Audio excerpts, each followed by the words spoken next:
네, 안녕하세요. 영상학 검사 강의 제 6번째 시간입니다. 오늘 강의의 주제는요, 방사 선량에 대해서 강의를 해드리려고 합니다. 병원에 오시는 환자분들이 많이 물어보시죠.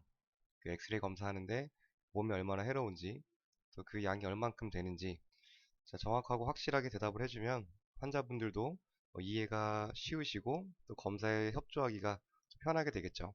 한번 이 내용에 대해서 알려드리도록 하겠습니다. 자, 먼저 이런 원자력 발전소 사고들이 있습니다. 과거에는 체르노빌 원전 사고가 있었고요. 최근에는 일본 후쿠시마에 있던 원전 사고가 있었죠. 이런 원자력 발전소의 사고들이 대중매체에 보도가 되면 이런 방사능의 유해성에 대해서 좀 심각하게 다뤄지곤 합니다. 이런 것들 때문에 환자분들이 많이 걱정을 하시게 되는데요. 자, 먼저 기본적으로 방사선과 방사능은 큰 차이가 있습니다. 자, 방사선이라고 하는 것은 빛의 한 종류고요. 엑스레이라고 불려지게 됩니다. 자, 방사능이라고 하는 건 방금 보셨던 원자력 발전소 등에서 사용되는 에너지원이라고 볼 수가 있겠습니다. 일반적으로 우라늄 같은 물질을 많이 사용하게 되죠. 이름이 비슷하다 보니까 방사선과 방사능을 오해하는 경우가 있는데요. 두 개에는 근본적으로 큰 차이가 있습니다. 또한 인체에 유해한 정도도 차이가 있게 되고요. 자, 병원에서 엑스레이 검사를 하게 되면 이쪽에서 X선이 발생이 되고요. 우리 몸을 투과하고 지나간 다음에 여기 영상이 맺혀지게 되는 것이죠. 그래서 이게 필름이 뒤쪽에 위치를 하게 됩니다. 자, 엑스레이 가장 큰 특징 중에 한 가지는 자외선, 적외선과 달리 인체를 투과하는 특징이 있게 되는 것이죠. 자, 이게 인체를 투과하게 되면서 정상 조직에 영향을 줄 수도 있다라고 알려져 있게 되는데요. 자, 한 번 촬영으로 신체가 받게 되는 X선은 0.1mSv 정도가 됩니다. 뒤에 있는 C는 방사선량의 단위다라고 기억해 두시면 좋겠습니다. 자, 표를 보면 이해가 조금 더 쉬운데요. 자, 우리가 일상생활 하다 보면 음식물이나 대지 등에서 받게 되는 자연 방사선이 있습니다.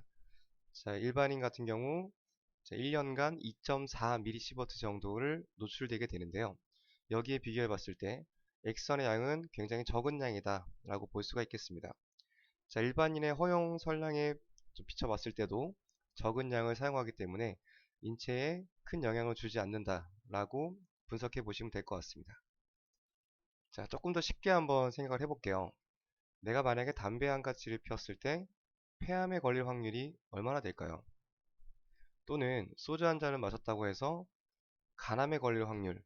자, 물론 이 자체만 가지고 인체에 무해하다고 볼 수는 없지만 이런 한 가지의 담배가 폐암을 유발하기는 굉장히 아주 극히 드물다고 볼 수가 있겠죠. 가능성이 굉장히 낮다라고 볼 수가 있고요.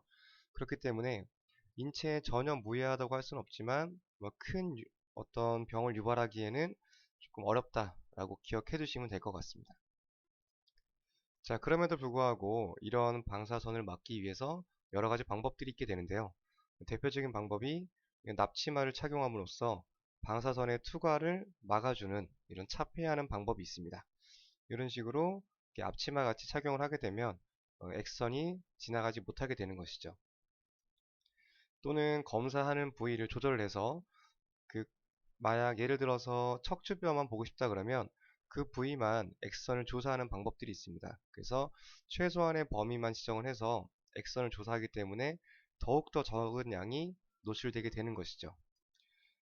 그래서 납치마를 착용한다든지 주사위를 조절함으로써 엑스레이 노출을 조금 더 최소화시킬 수가 있게 됩니다. 네, 이것으로 6번째 강의를 마치겠습니다. 감사합니다.